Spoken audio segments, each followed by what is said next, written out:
Pada video ini, saya akan menjelaskan tentang pengukuran nilai dispersi untuk data tidak berkelompok dan data berkelompok dengan menggunakan kalkulator. Dispersi itu adalah suatu tingkatan di mana data numerik memiliki kecenderungan untuk menyebar di sekitar nilai rata-ratanya. Nilai dispersi sendiri terdiri dari 4, yaitu range, standar deviasi, variansi, serta koefisien variansi. Yang pertama, range atau jangkauan dari suatu himpunan bilangan adalah selisih antara bilangan terbesar dan terkecil dari himpunan bilangan tersebut. Untuk data tak berkelompok, kita tinggal kurangi nilai X maksimum atau data terbesar dikurangi X minimum atau data terkecil. Sedangkan untuk data berkelompok, kita bisa hitung dengan nilai tengah kelas terakhir dikurangi dengan nilai tengah kelas pertama. Standar deviasi adalah sebuah ukuran penyebaran yang menunjukkan standar penyimpangan atau deviasi data terhadap nilai rata-ratanya. Standar deviasi dari suatu himpunan yang terdiri dari N bilangan, X1 sampai Xn, disimbolkan dengan S. Standar deviasi ini digunakan untuk membandingkan penyebaran atau penyimpangan dua kelompok data atau lebih. Jika standar deviasi suatu data kecil, artinya nilai sampel dan populasi berkumpul atau mengelompok di sekitar nilai rata-rata hitungnya. Sedangkan jika standar deviasinya besar, maka penyebaran nilai tengah juga besar. Berikut rumus untuk standar deviasi. Untuk data berkelompok, kita hanya perlu kurangi XI dengan rata-ratanya, lalu kita jumlahkan totalnya, kita kuadratkan dan dibagi N. Untuk data yang lebih dari 100. Sedangkan untuk data kurang dari 100, kita menggunakan pembagi N-1. Hal ini berlaku juga untuk data berkelompok, untuk pembaginya. Tapi bedanya di sini kita punya FI dikali XI min X bar, dikuadratkan. Kenapa dikuadratkan? Karena kita mau mengakarkan bilangan positif. Jadi selalu bilangan yang ada di dalam akar itu adalah bilangan positif. Untuk ini nanti rumusnya akan kita pakai karena kita akan menggunakan kalkulator. Variansi adalah rata-rata hitung deviasi kuadrat setiap data terhadap rata-rata hitungnya. Variansi ini didefinisikan sebagai kuadrat deviasi standar, atau kita tuliskan dengan S kuadrat. Rumusnya sebenarnya hanya rumus S, akarnya kita hilangkan, atau sehingga kita peroleh rumus dari S kuadrat. Tapi kita juga tidak akan menggunakan rumus ini, karena kita akan menggunakan kalkulator untuk menghitungnya. Yang terakhir adalah koefisien variansi. Koefisien variansi adalah rasio dari deviasi standar terhadap rata-rata yang dinyatakan dalam bentuk persentase. Deviasi standar itu adalah S, terhadap rata-rata berarti X bar, maka di sini rumusnya adalah S dibagi X bar. Karena dinyatakan dalam persentase, maka kita kali dengan 100%. Berikut untuk contoh soal data tak berkelompok. Silakan diamati datanya dulu sebelum kita ke pengerjaannya. Sekarang kita akan mencoba mencari nilai dispersi dari data tak berkelompok ini dengan menggunakan kalkulator. Yang pertama kita harus setting dulu kalkulatornya. Jadi pertama settingnya itu adalah kita masuk ke mode. Ya, kita masuk ke mode. Di sini ada 3 pilihan. COM, SD, sama REC. Jadi COM itu adalah komputasi biasa yang biasa kita pakai. Nah, untuk mencari standar deviasi dan variansi untuk nilai dispersi kita pakainya SD. Berarti kita ketiknya adalah 2. Sampai di sini keluar tulisan SD. Setelah itu kita input datanya. Jadi kita masukkan datanya. Data pertama adalah 75. Kita input dengan di sini ya, ada DT, itu ada di M+. Berarti kita pencet M+ sampai keluar N sama dengan 1. Kita lanjut terus sampai semua datanya terinput. Jadi kita punya 25, 76, 62, 80, 85, 80, 99, 90, 60. Total kita punya 10 data. Lalu kita pencet AC, ya. Itu artinya data kita sudah tersimpan. Lalu kita masuk ke shift. Di sini ada SSUM sama SVAR. Karena kita mau lihat variansinya, berarti kita masuk ke SVAR. Yang pertama yang bisa kita peroleh itu adalah X bar, ya. Klik 1. Di sini rata-ratanya. Berarti rata-ratanya itu adalah 73,2.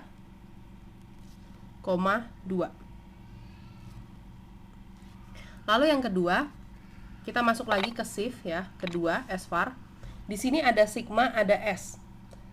Sigma ini kalau kita lihat ya, kita pencet 2, sigma ini hasilnya adalah 19, sedangkan kalau kita masuk ke SX, di sini hasilnya 20, bedanya apa? Bedanya adalah untuk sigma itu pembaginya itu adalah N.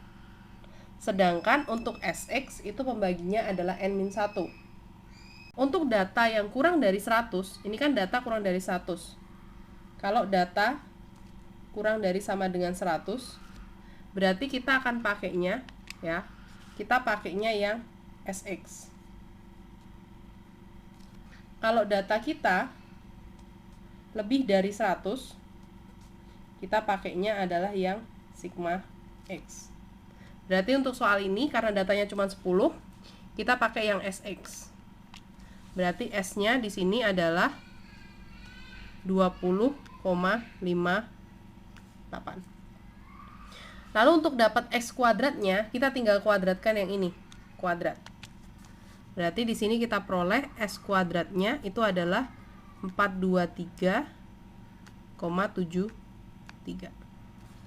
Lalu apalagi yang bisa kita cari? Kita bisa cari koefisien variansinya,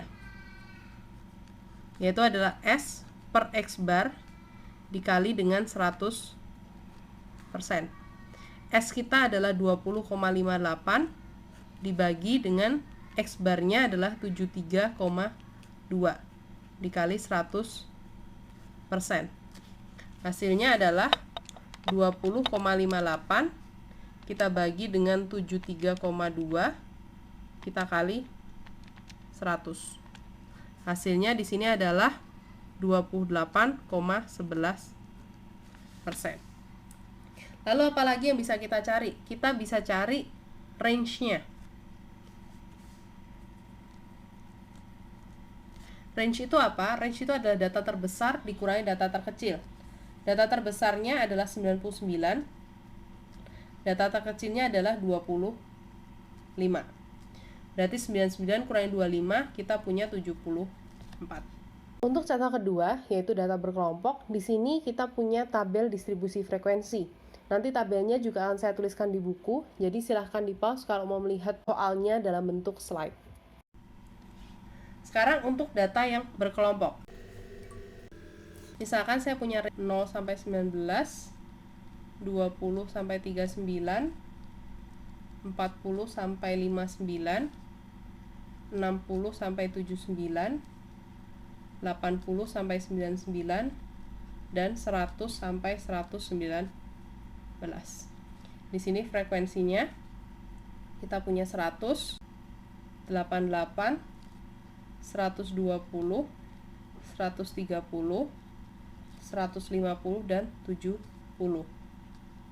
Totalnya adalah 658. Untuk menggunakan kalkulator, kita harus cari dulu XI-nya.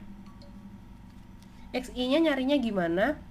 Berarti 0 ditambah 19 kita bagi 2 ya. 0 tambah 19 berarti 19 kita bagi 2. Berarti ini adalah 9,5.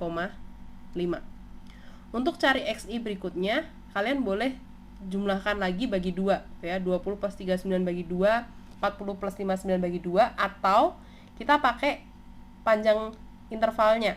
Jadi ini ke 20, 20 40, 40 60, berarti ditambah 20. Berarti ini 29,5, 49,5, 69,5, 89,5, dan 109,5. Baru kita masukin kalkulator. Nah, kalkulatornya harus kita reset dulu. Resetnya gimana?